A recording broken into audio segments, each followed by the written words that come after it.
नमस्कार, daily update में आपका स्वागत है। मैं आपके साथ अंजलि। आई नजर डालेंगे आज की ताजा ट्रेंड खबरों पर।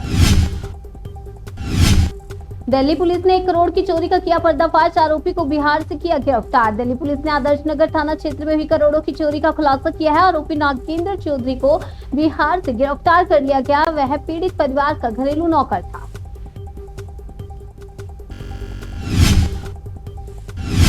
अगली खबर जयपुर से। तेज रफ्तार स्कॉर्पियो ने सड़क पार कर रही महिला को मारी टक्कर, कई फीट हवा में उछली, सीसीटीवी में कैद हुआ हादसा।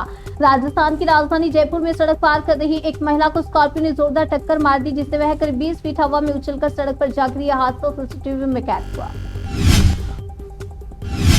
दंगाइयों से करेंगे नुकसान की भरपाई, नागपुर हिंसा पर बोले महाराष्ट्र के सीएम देवेंद्र फडणवीस। महाराष्ट्र सीएम ने कहा कि हिंसा के दौरान जो नुकसान हुआ है उसकी वसूली दंगाइयों से की जाएगी। अगर उन्होंने पैसे नहीं भरे तो उनकी संपत्तियां जब्त की जाएंगी और उन्हें बेचकर नुकसान की भरपाई होगी। सरकार उन लोगों की मदद करेगी जिनके वाहन क्षतिग्रस्त हो गए। पाकिस्तान में रमजान के दौरान बढ़ी चीनी की डिमांड, आसमान छूने लगी चीनी की कीमतें। पाकिस्तान में रमजान के पवित्र महीने में चीनी की खपत बढ़ने से इसकी डिमांड में इजाफा हुआ है। ऐसे में खुदरा बाजारों में चीनी की कीमतें आसमान छू रही हैं। अगली खबर बरेली से। ईंट भट्टा गिरने से बड़ा हादसा, कई मजदूर दबे, रेस्क्यू ऑपरेशन जारी, अधिकारी भी पहुंचे। यूपी के बरेली में बड़ा हादसा हो गया, जहां थाना मीरगंज के अंतर्गत ईंट का भट्टा गिर गया और इस हादसे में कई मजदूरों के फंसे होने की आशंका जताई जा रही है। रेस्क्यू ऑपरेशन लगातार जारी है। हरियाणा के कुरुक्षेत्र में हो रहे 1008 कुंडीय महायज्ञ में चली गोली, 2 युवक घायल। कुरुक्षेत्र में 1008 कुंडीय महायज्ञ के दौरान ब्राह्मणों को बासी खाना परोसने के विवाद की शुरुआत हुई थी और तकरार बढ़ने पर बाउंसर ने ब्राह्मणों पर गोली चला दी। जस्टिस वर्मा के घर मिले थे 15 crore cash, Delhi high court ने सीजेआई को सौंपी रिपोर्ट। जस्टिस दुष्यंत वर्मा के घर पर 15 करोड़ कैश मिलने के मामले में दिल्ली हाई कोर्ट के चीफ जस्टिस डीके उपाध्याय ने सुप्रीम कोर्ट के चीफ जस्टिस संजीव खन्ना को एक रिपोर्ट सौंप दी है। 14 मार्च को होली की रात उनके घर पर कथित तौर पर बड़ी मात्रा में नकदी मिली थी। महंत नरसिंहानंद के खिलाफ केस दर्ज, महात्मा गांधी को लेकर की विवादित टिप्पणी। गाजियाबाद की दासना देवी मंदिर के महंत यति नरसिंहानंद गिरी पर नफरत फैलाने और शीर्ष पुलिस अधिकारी के खिलाफ अभद्र भाषा का उपयोग करने का आरोप लगा है, जिसको लेकर मुकदमा भी दर्ज किया गया। टेलीकॉम फ्रॉड के खिलाफ सरकार सख्त, 17 lakh WhatsApp account block, 3.4 crore से ज्यादा कनेक्शन हुए कट। सरकार की ओर से दी गई जानकारी के मुताबिक दूरसंचार सेवा प्रदाताओं ने 1150 संस्थाओं, व्यक्तियों को ब्लैकलिस्ट कर दिया है और 18,08,000 से अधिक संसाधनों को काट दिया गया। कांग्रेस की सरकार में था असली आत्मनिर्भर भारत, खड़गे ने मोदी सरकार पर साधा निशाना। खड़गे ने कहा कि मैन्युफैक्चरिंग सेक्टर में रोजगार और जीडीपी में मैन्युफैक्चरिंग की हिस्सेदारी में भारी गिरावट से स्थिति और भी बदतर हो गई है। पीएसयू बेचे जा रहे हैं, एमएसएमई को नुकसान हो रहा है।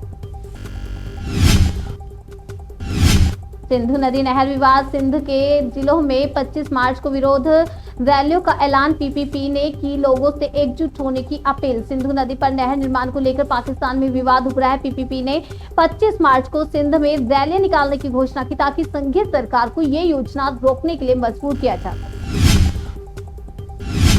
गाजा में मारा गया हमास का मिलिट्री चीफ ओसामा तबाश, इजरायली सेना ने हमले में कर दिया ढेर। इजरायली सेना ने उत्तर और दक्षिणी गाजा में शुरू किए गए अपने हवाई और जमीनी अभियान के तहत हमास के मिलिट्री चीफ ओसामा तबाश को एक हमले में ढेर कर दिया। नागपुर दंगों में घायल शख्स की अस्पताल में मौत, पिछले 6 दिनों से वेंटिलेटर पर था। नागपुर में 17 मार्च को हुए दंगों में घायल 38 वर्षीय इरफान अंसारी की शनिवार को मौत हो गई। उन्हें गंभीर चोटें आई थी और वे 6 दिनों तक वेंटिलेटर पर थे।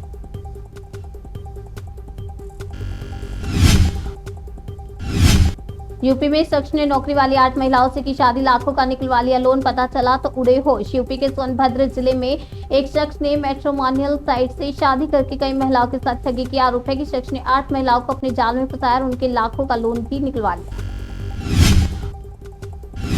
नागपुर दंगों में एक मकान और 62 गाड़ियों को हुआ था नुकसान, सरकार ने किया मुआवजे का ऐलान। नागपुर में 17 मार्च को हुए दंगों में 62 वाहनों को नुकसान हुआ था। प्रशासन ने मुआवजा वितरण की प्रक्रिया शुरू कर दी है, जिसमें पूरी तरह से नुकसान वाले वाहनों को 50,000 रुपए और कम नुकसान वालों को 10,000 रुपए मुआवजा मिलेगा।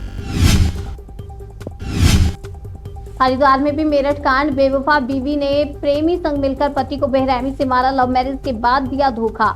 हरिद्वार में एक पत्नी ने अपने प्रेमी के साथ मिलकर पति की हत्या कर दी, जो मेरठ के चर्चित हत्याकांड की याद दिला दिया और इस घटना ने पूरे इलाके में सनसनी फैला दी है।